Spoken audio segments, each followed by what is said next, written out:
Hello दोस्तों, नमस्कार। मैं भी एक आप सभी का बहुत बहुत स्वागत करता हूँ एक और नए क्लास में। तो साथियों, आज के इस क्लास में रेलवे ग्रुप डी एग्जाम 2026 के लिए जिसकी शुरुआत 3 अगस्त से होने जा रहा है, तो इसके लिए एक फुल मॉडल क्वेश्चन पेपर को डिस्कस करेंगे। GK, current affair, science, math और रीजनिंग का 50 क्वेश्चन इस क्लास में डिस्कस करेंगे और आप सभी का टारगेट 30 क्वेश्चन आप सभी को सही करने होंगे। यदि आप सभी को अपने जोन में कट ऑफ को क्लियर करना है और 75 प्लस स्कोर करना है, तो साथियों आज के इस पहले मॉडल पेपर से आपको यह पता चलने वाला है कि आप सभी लोग अपने पेपर में कितना स्कोर कर सकते हैं। 3 अगस्त से लेकर जो 21 अगस्त के बीच में पेपर आप सभी का होने वाले हैं, क्योंकि साथियों जो रेलवे ग्रुप डी के पेपर में जिस टाइप के बार बार आते हैं प्रश्न, तो उन्हीं प्रश्नों का पेपर आज के इस सेशन में हम लोग डिस्कस करने वाले हैं। इन्हीं 50 क्वेश्चन से आप सभी को पता चलने वाला है। तो बस आपका एक ही काम रहेगा कि इन 50 क्वेश्चन को बस आपको देखना है और हर एक सवाल का भी उत्तर करना है अपने मन में। देखिएगा कि क्या आप सभी से 50 क्वेश्चन में से कितना स्कोर बनता है, क्योंकि भाई जो हमेशा जिस टाइप के बार बार रेलवे ग्रुप डी के पेपर में अभी तक सवाल पूछे गए पिछले 3 से 4 सालों में और 2025 के सारे पैटर्न पे यह भाई पेपर होने वाला है। ठीक है, तो भाई आज का यह पहला पेपर आपके लिए अति संभावित होने वाले हैं, रामबाण प्रश्नों का पेपर होगा। तो चलिए इस पेपर को हल करते हैं भाई।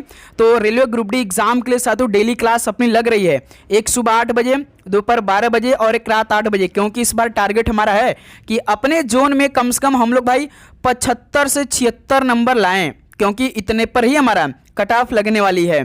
53 लाख फॉर्म अप्लाई हुआ है 22,195 पदों के लिए।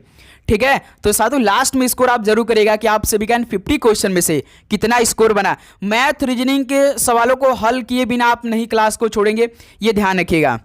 ठीक है, तो चलिए पेपर को हल करते हैं। पहला प्रश्न देखिए, एक मृदु ध्वनि की तुलना में समान आवृत्ति की एक तेज ध्वनि तरंग की क्या विशेषता होती है? बताइए। एक मृदु ध्वनि की तुलना में समान आवृत्ति की एक तेज ध्वनि तरंग की क्या विशेषता होती है? अधिक आयाम होती है, उच्च तारत होती है, छोटी तरंगदैर्घ्य होती है या साथियों कम चाल होती है? बताइए। एक मृदु ध्वनि की तुलना में समान आवृत्ति की एक तेज ध्वनि तरंग की क्या विशेषता होती है? तो याद रखिएगा अधिक आयाम होती है। तो इस सवाल का ऑप्शन है बिल्कुल राइट आंसर हो जाएंगे। नेक्स्ट अगला सवाल को हल करिएगा, क्वेश्चन नंबर 2 को। निम्नलिखित में से क्या नर मानव जनन तंत्र का हिस्सा है? बताइए, क्या इनमें से नर मानव जनन तंत्र का हिस्सा है? डिंब वाहिनी नली है, गर्भाशय है, योनि है या साथियों पुरस्थ ग्रंथि है? तो भाई नर मानव जनन तंत्र का हिस्सा कौन है? पुरस्थ ग्रंथि है। तो इस सवाल का डी ऑप्शन बिल्कुल राइट आंसर हो जाएंगे। क्लियर, आप सभी को हर एक सवाल का जवाब करना है अपने मन में। क्लियर। क्वेश्चन नंबर 3 देखिए, प्रकीर्णन के कारण स्क्रीन पर प्राप्त 7 रंगों के बैंड को क्या कहा जाता है? बताइए। प्रकीर्णन के कारण स्क्रीन पर प्राप्त 7 रंगों के बैंड को क्या कहते हैं? तो आप जानते हैं ना, स्पेक्ट्रम कहा जाता है। डी ऑप्शन बिल्कुल राइट आंसर हो जाएंगे। नेक्स्ट अगला सवाल को देखिए, क्वेश्चन नंबर 4 का राइट आंसर क्या बनेगा? जब किसी पिंड का वेग बढ़कर अपने मूल मान से दोगुना हो जाता है तो उसकी गतिज ऊर्जा पर क्या प्रभाव पड़ता है? तो साथियों जब किसी पिंड का वेग बढ़ यानी कि वेलोसिटी बढ़कर अपने मूल मान से दोगुना हो जाता है तो उसकी गतिज ऊर्जा पर क्या इफेक्ट पड़ता है? बताइए। यह मूल मान की आधी हो जाती है? नहीं भाई। यह बिल्कुल अनचेंज रहती है? नहीं। यह मूल मान का 4 गुनी हो जाती है। ये परफेक्टली ऑप्शन है सी, तो बिल्कुल राइट आंसर हो जाएंगे। तो साथियों यह मूल मान का जो ना 4 गुना हो जाती है, याद रखिएगा आप लोग। चलिए नेक्स्ट अगला सवाल को देखिए, क्वेश्चन नंबर 5 को। न्यूक्लियॉन परमाणु में पाए जाने वाले अपरमाणविक कण होते हैं, इनमें कौन कौन शामिल होते हैं? बताइए। न्यूक्लियॉन परमाणु में पाए जाने वाले अपरमाणविक कण होते हैं, इनमें कौन कौन शामिल होते हैं? तो याद रखिएगा इसमें प्रोटॉन और न्यूट्रॉन शामिल होते हैं। ठीक है, ऑप्शन इस सवाल का राइट आंसर हो जाएंगे। नेक्स्ट अगला सवाल कॉल करिएगा, क्वेश्चन नंबर 6 का राइट आंसर क्या होगा? कृषि भूमि से निम्नलिखित में से किस खरपतवार को हटाना किसानों के लिए लाभदायक होगा? बताइए साथियों, कृषि भूमि से किस खरपतवार को हटाना किसानों के लिए लाभदायक होगा? सूर्यमुखी को, गेहूं को या पार्थेनियम को या साथियों सोयाबीन को? अच्छा सवाल है, बताइए। तो याद रखिए साथियों पार्थेनियम को भाई हटाना किसानों के लिए लाभदायक होगा। ठीक है, सी ऑप्शन बिल्कुल राइट आंसर हो जाएंगे। नेक्स्ट अगला सवाल को देखिए, क्वेश्चन नंबर 7 को। निम्नलिखित में से कौन सा कोशिका के संरचनात्मक संगठन का एक भाग नहीं है? तो इनमें से कौन सा कोशिका के संरचनात्मक संगठन का एक भाग नहीं है? माइटोकॉन्ड्रिया तो है भाई, कोशिका द्रव भी है, कोशिका भित्ति भी है, लेकिन हृदय नहीं है। तो यही आपका सी ऑप्शन बिल्कुल राइट आंसर हो जाएंगे। क्लियर। स्कोर भी आप लोग काउंट करते हुए आगे बढ़ेंगे। ठीक है, क्वेश्चन नंबर 8 देखिए, निम्नलिखित में से किस पादप की जड़ें नए पादपों को जन्म दे सकती है? बताइए, किस पादप की जड़ें नए पादपों को जन्म दे सकती है? चना की, शकरकंद की, आलू की या साथियों मक्का की? किसकी? तो याद रखिएगा शकरकंद की। ठीक है, बी ऑप्शन राइट आंसर हो जाएंगे। नेक्स्ट अगला सवाल देखिए, क्वेश्चन नंबर 9 को, जीवन प्रक्रियाओं के लिए जीव के शरीर के बाहर से ऊर्जा के स्रोत के स्थानांतरण को क्या कहा जाता है? जीवन प्रक्रियाओं के लिए जीव के शरीर के बाहर से ऊर्जा के स्रोत के स्थानांतरण को क्या कहा जाता है? तो याद रखिएगा पोषण कहा जाता है। बी ऑप्शन राइट आंसर होंगे। क्लियर। नेक्स्ट अगला सवाल कॉल करिए। और साथियों आगे बढ़ने से पहले जिन भी स्टूडेंट की तैयारी बिल्कुल भी नहीं है साथियों, तो पेपर में छपने वाला प्रश्न आ चुका भाई। एग्जाम 3 अगस्त से होने वाला है ना, तो उसके लिए रामबाण प्रश्न आ चुका है। बस आप सभी को अंतिम 20 दिन में इसी पीडीएफ को पढ़ना है। जीके करंट अफेयर का पूरा क्वेश्चन, सबसे पहले तो प्रीवियस ईयर का पूरा क्वेश्चन हम आपको दे देंगे। इसमें मैथ का सारा क्वेश्चन जो आपके पेपर में सीधे पूछेंगे जिस टाइप के, बस आपको हल करना है। लेकिन भाई रीजनिंग के सारे क्वेश्चन, साइंस के सारे क्वेश्चन मिल जाएंगे। तो मिलेगा कैसे साथियों? ये देखिए व्हाट्सअप नंबर दिखाई दे रहा होगा, इस नंबर पे आपको व्हाट्सअप करके मात्र साथियों 25 रुपये पे करके ये सारे क्वेश्चन आप अपने पास मंगा लीजिए। कम समय में आपकी ज़्यादा तैयारी होने वाली इस पीडीएफ से। आपके पास 10 से 12 मिनट का समय रहेगा, तो इस पीडीएफ को आप खोल कर भी पढ़ सकते हैं। अच्छा रिविजन होने वाला है। ठीक है, तो जल्दी करिए साथियों, इस नंबर पे व्हाट्सएप करके ये सारे क्वेश्चन आप अपने पास मंगा लीजिए। जिनकी तैयारी हो चुकी है और जिनकी तैयारी नहीं हुई है, तो बहुत ही अच्छे तरीके से आप इसे पढ़ सकते हैं। इससे आपको ये पता चल जाएगा कि किस तरह के क्वेश्चन आने वाले हैं। ठीक है, देखिए क्वेश्चन नंबर 10, फसल संरक्षण प्रबंधन में कीटनाशकों के उपयोग द्वारा किसको नियंत्रित किया जाता है? फसल संरक्षण प्रबंधन में कीटनाशकों के उपयोग द्वारा किसको नियंत्रित किया जाता है? तो भाई कीटों को नियंत्रित किया जाता है। तो सी ऑप्शन राइट आंसर होंगे। नेक्स्ट अगला सवाल देखिए, क्वेश्चन नंबर 11 को, चलती बस में खड़ा एक यात्री अचानक बस के रुकने पर आगे की ओर गिर जाता है। तो यह निम्नलिखित में से किस नियम को दर्शाता है? हर बार ये सवाल पूछता है पेपर में भाई। ठीक है, बताइए, चलती बस में खड़ा एक यात्री अचानक बस के रुकने पर आगे की ओर गिर जाता है, तो किस नियम को दर्शाता है? न्यूटन के तीसरे नियम को, कि पहले नियम को, या गुरुत्व का नियम, या साथियों न्यूटन के दूसरे नियम को? बताइए किस नियम को दर्शाता है? याद रखिएगा न्यूटन के पहले नियम को दर्शाता है ये। तो बी ऑप्शन इस सवाल का राइट आंसर होंगे। अगला सवाल देखिए, क्वेश्चन नंबर 12 को, निम्नलिखित में से कौन सा जीव प्रजनन की बहुविखंडन मोड के माध्यम से गुणन करता है? बताइए कौन सा जीव प्रजनन की बहुविखंडन मोड के माध्यम से गुणन करता है? प्लाज्मोडियम है, गार्डन मटर है, हिबिस्कस या सतुलिस्मैनिया है? बताइए कौन सा जीव जो कि प्रजनन की बहुविखंडन मोड के माध्यम से गुणन करता है? तो साथियों प्लाज्मोडियम है। ऑप्शन है बिल्कुल राइट आंसर है। क्लियर। नेक्स्ट क्वेश्चन नंबर 13 को देखिए, निम्नलिखित में से कौन सा पोषक तत्व पौधों के लिए प्रचुर मात्रा में आवश्यक होता है? कौन सा पोषक तत्व पौधों के लिए प्रचुर मात्रा में आवश्यक होता है? तो भाई वो फास्फोरस है। डी ऑप्शन बिल्कुल राइट आंसर है। अगला सवाल को देखिए, क्वेश्चन नंबर 14 को, इलेक्ट्रॉन नाभिक के चारों ओर निश्चित पथों पर परिक्रमण करते हैं, जिन्हें क्या कहा जाता है? तो साथियों इलेक्ट्रॉन नाभिक के चारों ओर निश्चित पथों पर परिक्रमण करते हैं, जिन्हें क्या कहा जाता है? तो याद रखिएगा भाई कोश या कक्षक कहा जाता है। बी ऑप्शन बिल्कुल राइट आंसर हो जाएंगे। अगला सवाल कॉल करिए, क्वेश्चन नंबर 15 का राइट आंसर, निम्नलिखित में से कौन सा अधातुओं का सामान्य भौतिक गुणधर्म है? तो साथियों कौन सा अधातुओं का सामान्य भौतिक गुणधर्म है? तो धुंधला रूप, यानी कि जो गैर चमकदार है ना, ये साथियों अधातुओं का सामान्य भौतिक गुणधर्म है। तो बी ऑप्शन बिल्कुल राइट आंसर है। अगला सवाल को देखिए, क्वेश्चन नंबर 16 को, निम्नलिखित में से कौन सी जीवन प्रक्रिया किसी जीव के जीवन को बनाए रखने के लिए आवश्यक नहीं है? तो साथियों कौन सी जीवन प्रक्रिया किसी जीव के जीवन को बनाए रखने के लिए आवश्यक नहीं है? देखिए पोषण तो है भाई, उत्सर्जन भी है, श्वसन है, लेकिन प्रजनन आवश्यक नहीं है। तो ऑप्शन इस सवाल का बिल्कुल राइट आंसर होंगे। आप चारों ऑप्शन को ध्यान से पढ़ेंगे, उसके बाद ही उत्तर करेंगे। ठीक है, 17 नंबर देखिए, श्रेणी क्रम में व्यवस्थित समान प्रतिरोध आर वाले 10 प्रतिरोधकों का कुल प्रतिरोध कितना होगा? भाई सीरीज की बात कर रहा है, याद रखिएगा श्रेणी क्रम में व्यवस्थित समान प्रतिरोध आर वाले 10 प्रतिरोधकों का कुल प्रतिरोध सीधे सीधे भाई आप जब जोड़ेंगे तो कितना आप सभी का होगा? 10R हो जाएगा ना भाई। ठीक है, तो कौन सा ऑप्शन बनेगा? सी ऑप्शन बिल्कुल राइट आंसर हो जाएंगे। ठीक है, तो इस सवाल का सी ऑप्शन परफेक्टली होगा। अगला सवाल को हल करिए, क्वेश्चन नंबर 18 को। संक्षारण क्या होता है? बताइए, संक्षारण क्या है? ऊष्माशोषी अभिक्रिया है, रासायनिक परिवर्तन है, या सतही उदासीनीकरण अभिक्रिया या कि भौतिक परिवर्तन है? बताइए संक्षारण क्या है? तो एक रासायनिक परिवर्तन है, बी ऑप्शन राइट आंसर है। नेक्स्ट अगला सवाल को देखिए, क्वेश्चन नंबर 19 को। गोल्जी उपकरण निम्नलिखित में से किस अंगक से संबंधित है? तो भाई गोल्जी जो उपकरण है वो किस अंगक से संबंधित है? तो ये अंतर्द्रव्य जालिका यानी कि इंडोप्लाज्मिक रेटिकुलम से संबंधित है, यानी ईआर से संबंधित है जो गोल्जी उपकरण है। डी ऑप्शन राइट आंसर होंगे। नेक्स्ट अगला सवाल को देखिए, क्वेश्चन नंबर 20 को। एक बच्चा खिलौना कार को जमीन पर खींचता है, यदि बल और विस्थापन एक ही दिशा में हो तो किया गया कार्य जो होगा वो कितना होगा? तो साथियों एक बच्चा खिलौना कार को जमीन पर खींचता है भाई, यदि बल और विस्थापन एक ही दिशा में हो तो किया गया जो कार्य होगा वो कितना होगा? बताइए, ऋणात्मक होगा, शून्य के बराबर होगा, कार की चाल के बराबर होगा, या साथियों बल और विस्थापन के गुणनफल के बराबर होगा? बताइए बताइए, तो किया गया कार्य कितना होगा? तो याद रखिएगा भाई, बल और विस्थापन के गुणनफल के बराबर होगा। ठीक है, डी ऑप्शन बिल्कुल राइट आंसर होंगे।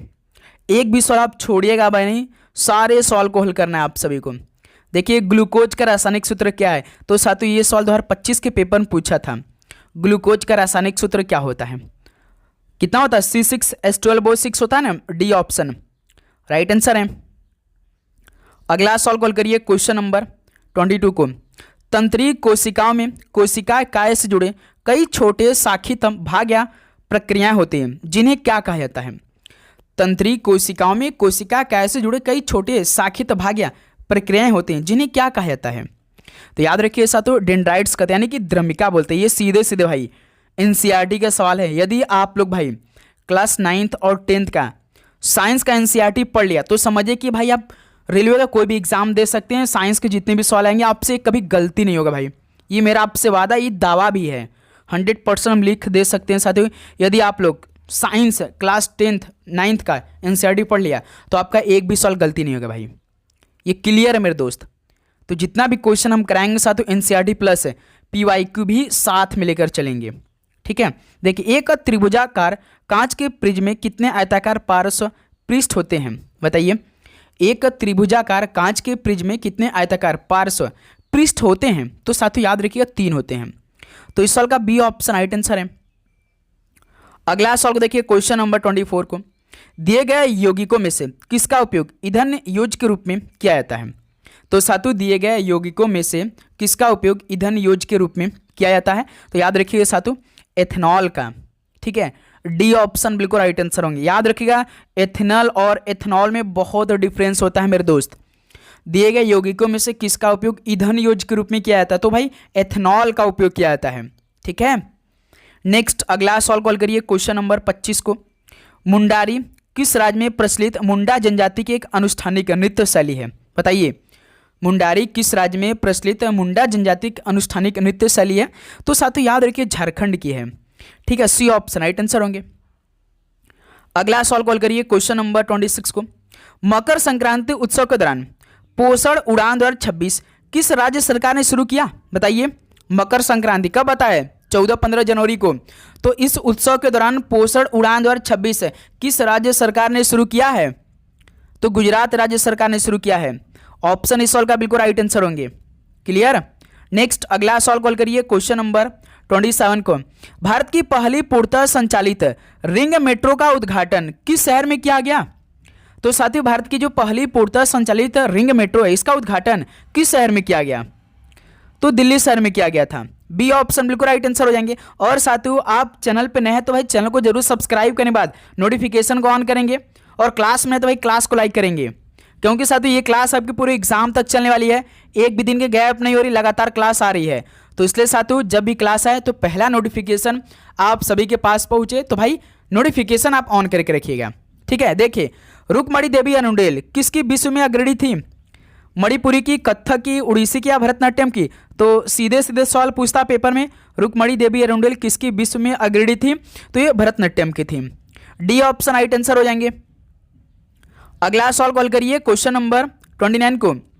मरुश्री किसके दौरान आयोजित की जाने वाली एक रेगिस्तानी शोभा यात्रा है? मरुश्री किसके दौरान आयोजित की जाने वाली एक रेगिस्तानी शोभा यात्रा है? तो जैसलमेर डेजर्ट फेस्टिवल के दौरान आयोजित की जाने वाली एक रेगिस्तानी शोभा यात्रा जो मरुश्री है। तो सी ऑप्शन राइट आंसर हो जाएंगे। क्लियर। लास्ट में स्कोर पूछेंगे भाई। क्वेश्चन नंबर 30 देखिए, फरवरी 2026 में उपराष्ट्रपति सीपी राधाकृष्णन द्वारा विमोचित पुस्तक Atal Bihari Vajpayee the eternal statesman के लेखक कौन है? ये इंपॉर्टेंट सवाल बनेंगे एग्जाम के लिए, इसे आप तैयार कर लीजिए भाई। ये सवाल पूछ सकता है पेपर में कि फरवरी 2026 में उपराष्ट्रपति सीपी राधाकृष्णन द्वारा विमोचित पुस्तक Atal Bihari Vajpayee the eternal statesman के लेखक कौन है? तो साथियों याद रखिएगा, इनके लेखक विजय गोयल हैं।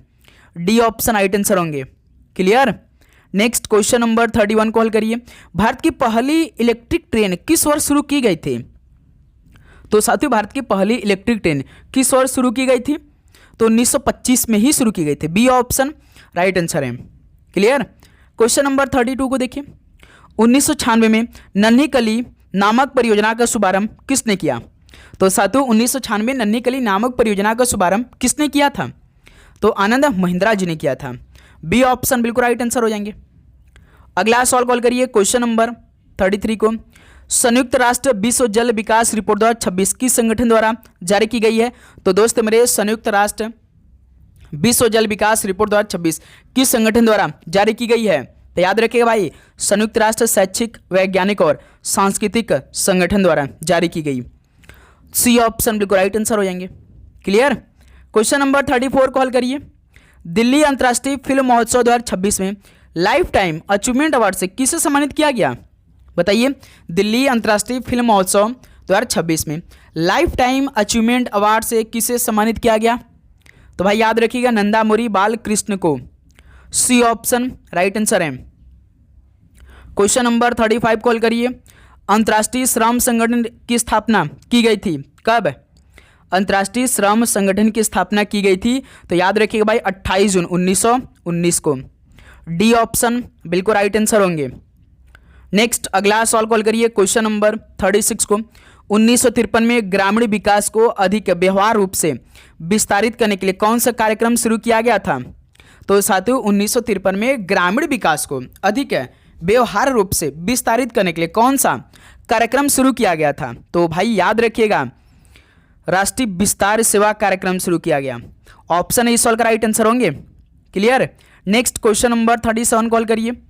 किस राज्य सरकार ने 2026-27 के बजट में इंदिरा रम्मा परिवार जीवन बीमा योजना शुरू की? बताइए साथियों, किस राज्य सरकार ने 2026-27 के बजट में इंदिरा रम्मा परियोजना जीवन बीमा योजना शुरू की है?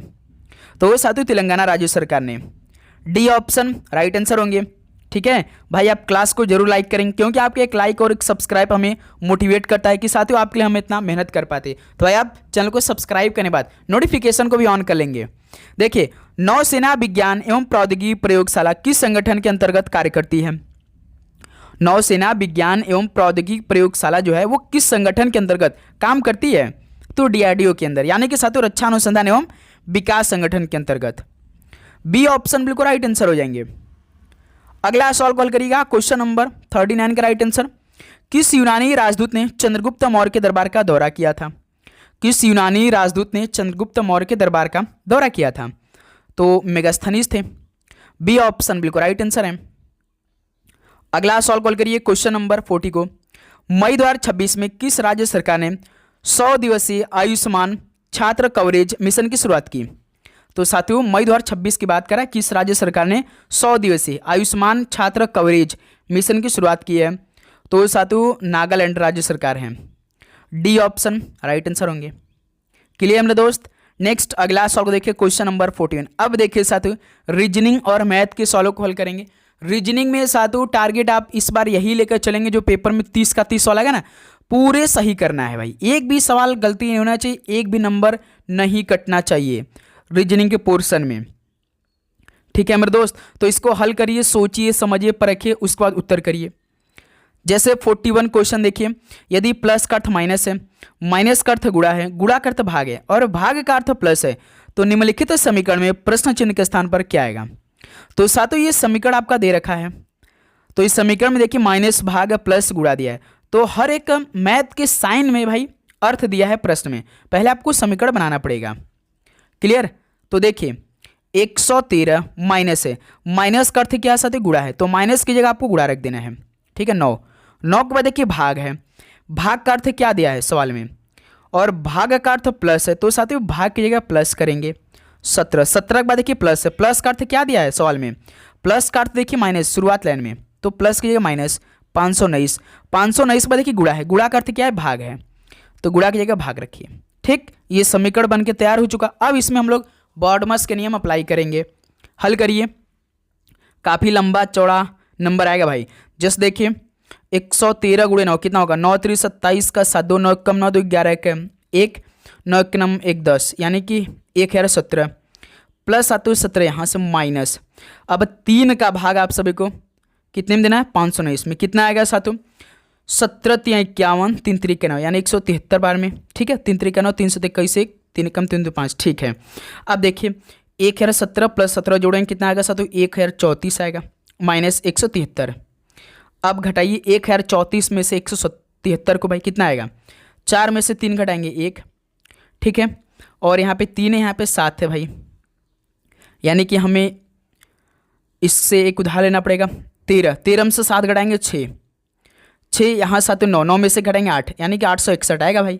कौन सा ऑप्शन है, पहला ऑप्शन। क्लियर? 41 का ऑप्शन है 861 आंसर आएगा। क्लियर? इस सवाल में किसी प्रकार का आपको डाउट बिल्कुल नहीं। साथियों रीजनिंग और मैथ में किसी भी सवाल पे डाउट हो कमेंट बॉक्स में तुरंत बताइएगा। देखिए और साथियों याद रखिएगा ये सवाल ना आपके शिफ्ट में 3 आएगा, बहुत आसान होते हैं। जैसे देखिए हल करने का तरीका, निम्नलिखित संख्या श्रृंखला का संदर्भ लीजिए और प्रश्न का उत्तर दीजिए। देखिए ये आपका श्रृंखला दिया है, नंबरों का काफ़ी लंबा चौड़ा है, इसमें मेन होता है साथियों ये सवाल क्या पूछ रहा है, बस इसको आपको पढ़ना है। देखिए ऐसे कितने विषम संख्या हैं, ऐसे कितनी विषम संख्या हैं जिनमें से प्रत्येक के ठीक पहले एक विषम संख्या और ठीक बाद एक सम संख्या है। लॉजिक आपको तुरंत क्या लगाना है, विषम संख्या जानते ना, वो संख्या जो 2 से नहीं कटती, यानी कि साथियों 3। एग्जाम्पल हम आपको बता रहे हैं, एक मान के चलिए कोई एक विषम संख्या है 3, सवाल बोला है कि ऐसी कितनी विषम संख्या जिनके प्रत्येक के ठीक पहले एक और विषम संख्या यानी कोई और विषम संख्या 5 और इसके बाद एक सम संख्या 2। तो इस पैटर्न पे आपको विषम संख्या चाहिए जिसके पहले एक विषम संख्या और उसके बाद एक सम संख्या। ठीक है, वो साथ विषम संख्या आपको बताना है जिसके पहले एक और कोई विषम संख्या हो लेकिन इसके बाद कोई एक साथ सम संख्या आना चाहिए। सम संख्या वो संख्या होती है जो 2 से पूरी तरीके से कटती है ना, तो इस पैटर्न पे आपको वो विषम संख्या देखना है भाई। चलिए विषम संख्या देखते हैं भाई, देखते हैं कौन सा ऐसा विषम संख्या जो उसके पहले भी एक विषम संख्या है लेकिन उसके बाद एक सम संख्या है। देखिए यहाँ पे 3 है साथियों, पहले तो एक ही एक विषम संख्या है, इसके पहले एक विषम संख्या नहीं, तो ये नहीं होगा। 3 है, देखिए 3 एक विषम संख्या है, इसके पहले एक विषम संख्या है लेकिन उसके बाद देखिए फिर एक विषम संख्या आ गया, नहीं हमें तो भाई उसके बाद एक सम संख्या चाहिए, तो ये कौन सा होगा, 3 नहीं होगा। 5 देखिए हो जाएगा भाई, ये 5 देखिए क्योंकि 5 एक विषम संख्या होता है, उसके पहले 3 देखिए विषम संख्या लेकिन उसका देखिए 2 एक सम संख्या आ गया यानी कि 1 मिल गया भाई, है ना। फिर देखिए 7 भी एक विषम संख्या होता है लेकिन इसके पहले एक देखिए साथ सम संख्या आ गया, ये नहीं होगा। फिर यहाँ पे देखिए 1 भी एक विषम संख्या होता है, उसके पहले 7 भी विषम संख्या लेकिन उसका देखिए 9 एक विषम संख्या आ गया लेकिन सम संख्या चाहिए भाई, तो ये नहीं होगा। 9 भी देखिए विषम संख्या है, 9 के पहले देखिए साथ एक विषम संख्या लेकिन उसके बाद भाई ये 5 तो भी विषम संख्या हो जा रही है, तो ये नहीं होगा भाई। 5 देखिए 5 भी विषम संख्या, उसके पहले एक विषम संख्या लेकिन उसके बाद भी एक विषम संख्या 1, तो ये नहीं होगा भाई। फिर मेरे दोस्त 7 देखिए, ये वाला देखिए 7 है, 7 के पहले एक विषम संख्या है और 8 देखिए सम संख्या, यानी कि मिल गया भाई ये पैटर्न पे 2 मिल गया। क्लियर, आप सभी को समझ आया। फिर देखिए मेरे दोस्त 4 सम संख्या है, 5 ये देखिए 5 विषम संख्या, उसके पहले विषम नहीं 2, ये तो सम संख्या, ये नहीं होगा भाई। फिर ये देखिए 7 देखिए 7 के पहले 5 एक विषम संख्या, उसका 6 एक देखिए सम संख्या है, 3 मिल गया भाई। क्लियर, समझ में आ रहा है ना। फिर उसका देखिए साथ ये 5 के पहले भाई 6 सम संख्या, नहीं ये नहीं होगा। फिर ये देखिए 534 वाला देखिए 534, और क्योंकि देखिए 3 के पहले 5 एक विषम संख्या, उसका सम संख्या यानी 4 मिल गया, वो विषम संख्या जिनके पहले विषम है उसके बाद एक सम संख्या। क्लियर। फिर यहाँ पे 7 देखिए, 7 के पहले देखिए 4 एक साथ सम संख्या, नहीं ये नहीं होगा। फिर देखिए और कौन सा है भाई, 2 नहीं विषम संख्या, एक है विषम संख्या लेकिन उसके पहले एक 2 सम संख्या, ये नहीं होगा। 7 है, 7 के पहले देखिए साथों एक कौन सा है, विषम है लेकिन उसके बाद भी एक विषम है, ये नहीं है पैटर्न।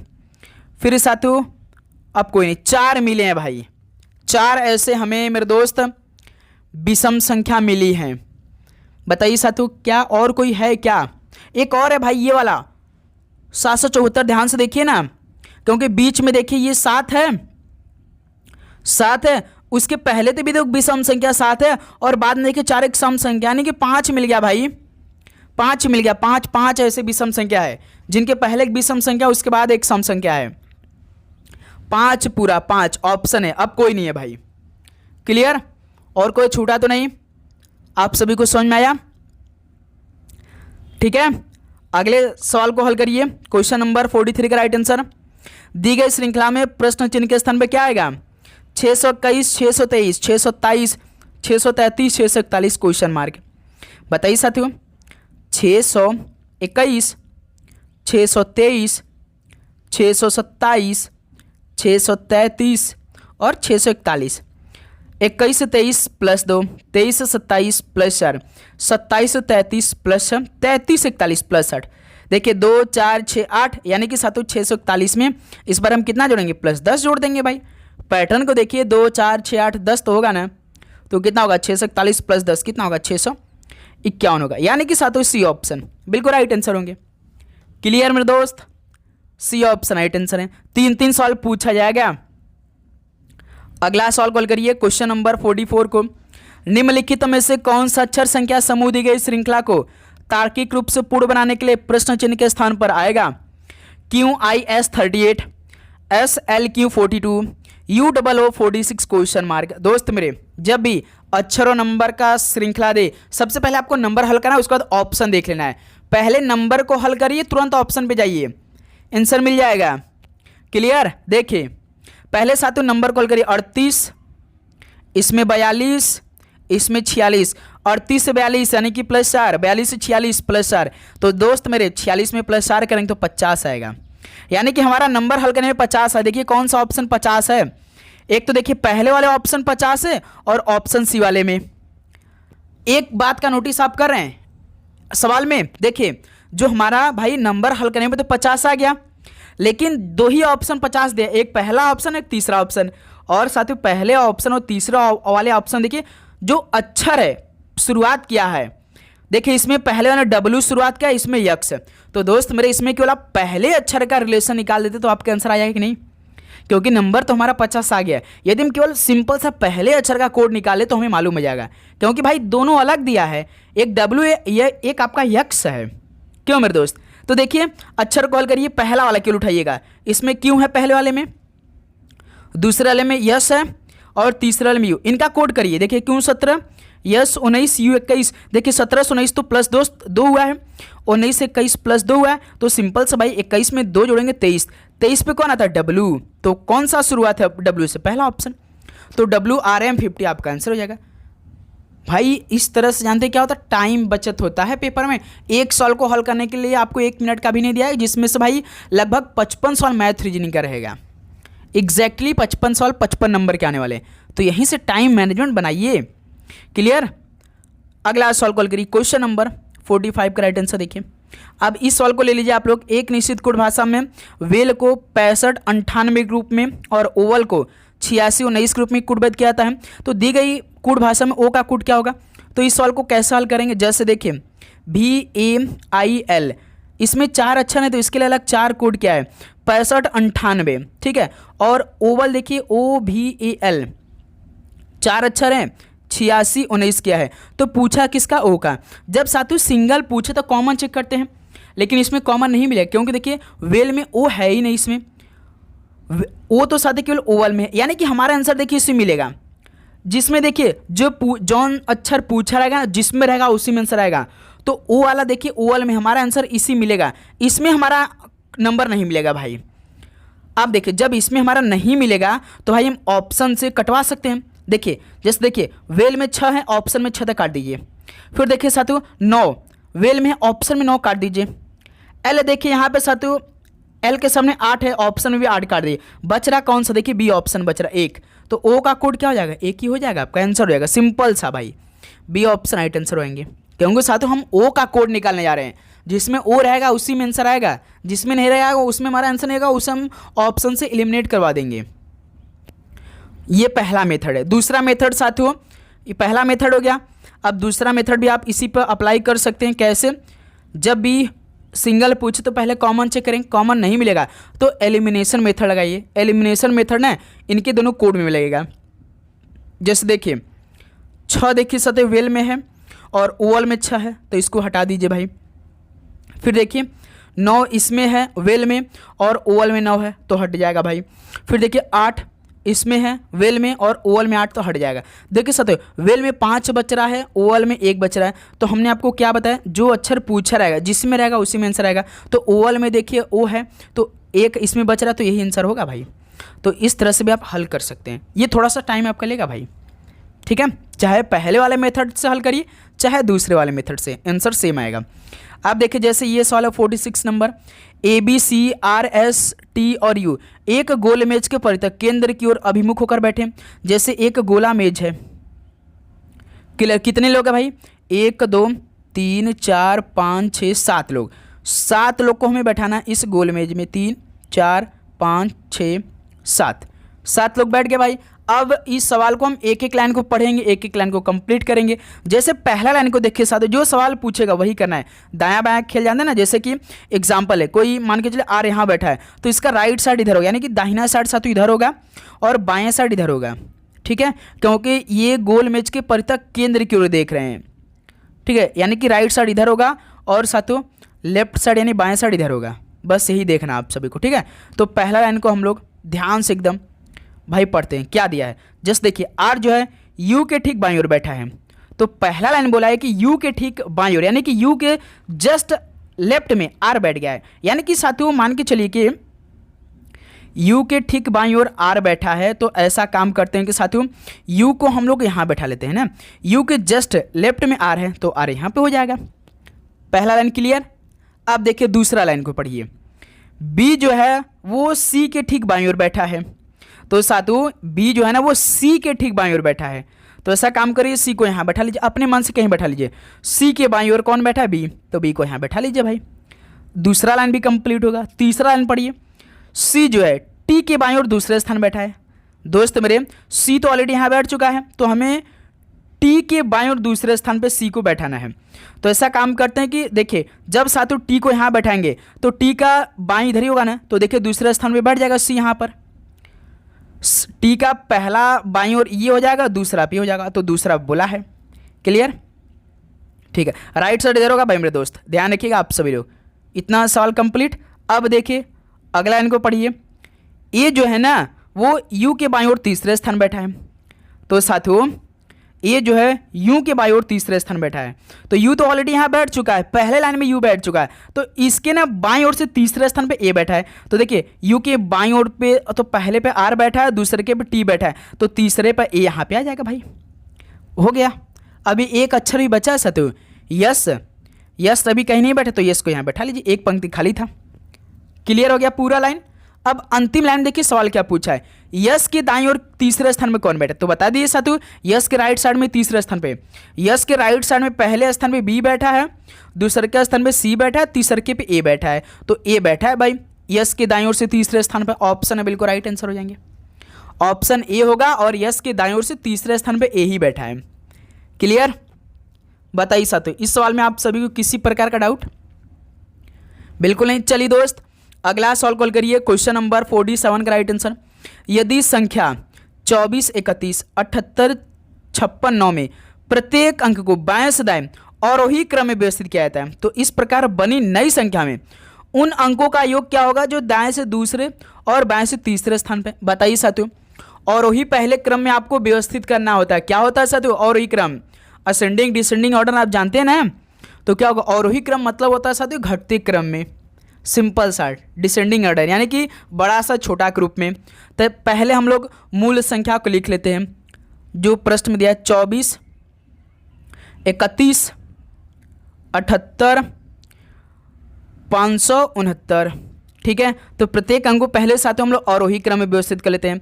तो सबसे बड़ा कौन है, 9, फिर 8, 7, 6, 5, 4, 3, 2, 1 पूरा दिया है भाई, 1 से लेकर 9 तक। सवाल क्या पूछा है, तो इस प्रकार बनी नई संख्या। देखिए नई संख्या हमारा बन गया भाई। तो उन अंकों का योग क्या होगा जो दाएं से दूसरा स्थान, दाएं से दूसरा स्थान कौन, इधर से भाई दायां होता है। तो दूसरा स्थान देखिए 2 है, ठीक है 2 है। और बाएं से तीसरा स्थान, बाएं से तीसरा स्थान देखिए 7 है। पहला पे 9, दूसरा क्या पे 8 है, तीसरा का पे 7 है, यहाँ पे 7 है। तो इनका योग कितना होगा, तो 7 + 2, इनका योग कितना होगा गुरुजी, 9 हो जाएगा। तो इस सवाल का सी ऑप्शन राइट आंसर हो जाएंगे। आप सभी को समझ में आया, बताइए साथियों, क्लियर। चलिए नेक्स्ट अगला सवाल कॉल करिए मेरे दोस्त। क्वेश्चन नंबर 48 का राइट आंसर, 3 संख्याएं 17, 12, 6 के अनुपात में है और इन संख्याओं के योगफल 1820 है, तो मध्य संख्या ज्ञात कीजिए। तो साथियों जब ये वाला सवाल पूछता पेपर में तो कैसे हल करते हैं, तुरंत साथियों ना इसको आप अनुपात को x के टर्म में ला दिए, 17x। देखिए साथियों सवाल क्या पहले पढ़ लेते हैं, 3 संख्या जो है ना 17, 12, 6 इनके अनुपात में और इन संख्याओं के योगफल दिया, यानी कि साथियों 17x + 12x + 6x, इनका योग कितना दिया है साथियों, 1820 दिया है। अब यहाँ से हम लोग x की वैल्यू निकाल लेते हैं। तो देखिए 17x, 12x 29x और यहाँ पे भाई 6x भी होगा, यहाँ पर 6x बराबर कितना दिया, 1820। इसको हल करने का तरीका जो कि जल्दी, तो 17x, 12x 29, 29 × 35x, तो 35x बराबर 1820। अब यहाँ से x की वैल्यू निकालेंगे तो भाई ये 35 क्या करेगा, 1820 में भाग करा देगा, कितना आएगा, इसको हल करिए। देखिए 35 × 70, 35 चौका 104, 4 पंजे 20, 4 तेरह 14, 100 यानी 40, 35 पंजे कितना हो जाएगा साथियों, 35 पंजे 175, 35 पंजे 175 5 बार में हो जाएगा और 182 में से 175 7 0, 35 × 7 नहीं 52, x का वैल्यू 52 आएगा भाई। 35 का भाग जब 1820 में देंगे तो 52। अब देखिए x का वैल्यू हमारा 52 निकल गया ना, तो सवाल क्या पूछा, मध्य संख्या। मध्य संख्या कौन, इसमें 12 है, 12 है बीच का संख्या, तो सिंपल से साथियों 12x है बीच का संख्या, तो 12x है, तो 12 x का वैल्यू हमने 52 निकाला है, तो क्या करिए 52 का मल्टीप्लाई कर दिए 12 में, तो आंसर आ जाएगा कितना होगा भाई, 12 दूना 24 का 4 2, 12 पंजे 60 2 62 यानी 624 आएगा। तो मध्य संख्या कितना होगा 624, देखिए ऑप्शन दिया होगा सी ऑप्शन। क्लियर, बताइए साथियों इस सवाल में आप सभी को किसी प्रकार का डाउट, बिल्कुल नहीं। चलिए नेक्स्ट अगला सवाल को हल करते हैं। क्वेश्चन नंबर 49 का राइट आंसर, उस समकोण त्रिभुज का परिमाप सेंटीमीटर में ज्ञात कीजिए जिसकी समकोण बनाने वाली भुजाएं 18 सेंटीमीटर और 24 सेंटीमीटर है। पहले तो साथियों त्रिभुज का परिमाप बराबर होता क्या है भाई, base plus perpendicular plus hypotenuse होता है भाई। यानी कि आप यहाँ से पहले तो देखिए आपका बेस दिया 18 सेंटीमीटर और 24 सेंटीमीटर परपेंडिकुलर दे रखा है। यहाँ से साथियों आपको पहले तो फार्मूला लगाना पड़ेगा पाइथागोरस का, तब आंसर निकाल पाएंगे आप लोग। सी की वैल्यू आपको निकालना पड़ेगा तभी निकाल पाएंगे आप लोग। बताइए साथियों, ये तो त्रिभुज का परिमाप होता है, बेस आपका दिया परपेंडिकुलर आपका दिया है। दोस्त में देखिए जिसकी समकोण बनाने वाली भुजा 18 सेंटीमीटर, ये जो 18 सेंटीमीटर ये बेस आपका है, बेस कितना दिया है साथियों 18 सेंटीमीटर है, और परपेंडिकुलर कितना दिया है साथियों आपका 24 सेंटीमीटर दिया है। तो सी की वैल्यू फार्मूला क्या होता है, सी स्क्वायर बराबर क्या होता है भाई, ए स्क्वायर प्लस बी स्क्वायर होता है ना। तो सी का स्क्वायर बराबर क्या होगा, ए का स्क्वायर देखिए साथियों इसमें कितना हो जाएगा 24 का स्क्वायर हो जाएगा भाई, 24 का स्क्वायर। बेस कितना दिया है मेरे दोस्त, बेस का स्क्वायर यहाँ से आपका 18 का स्क्वायर। क्लियर, इतना समझ में। आप देखिए 24 का स्क्वायर कितना होता है 576, 30 तक याद होना चाहिए आप सभी को। 18 का स्क्वायर कितना होता है 324, तो सी स्क्वायर बराबर यहाँ से सी का स्क्वायर बराबर कितना होगा 576 और 324, 5 3 876 900 यानी कि सी स्क्वायर बराबर 900। तो जब सी स्क्वायर बराबर हमारा 900 आ गया, आप जानते जब स्क्वायर जब इधर आएगा तो रूट 900 हो जाएगा भाई। अब रूट 900 का वैल्यू कितना होता है 30। अब देखो सी का वैल्यू 30 निकल गया, ठीक है, सी का वैल्यू यहाँ से हमारा 30 निकला। क्लियर। अब हम लोग त्रिभुज का परिमाप में फॉर्मूला रख सकते हैं। तीनों को जोड़ दीजिए, 18 को जोड़िए, 24 को जोड़िए और 30 को जोड़िए, आपका आंसर आ जाएगा। तो साथियों फॉर्मूला क्या होता है त्रिभुज का परिमाप का?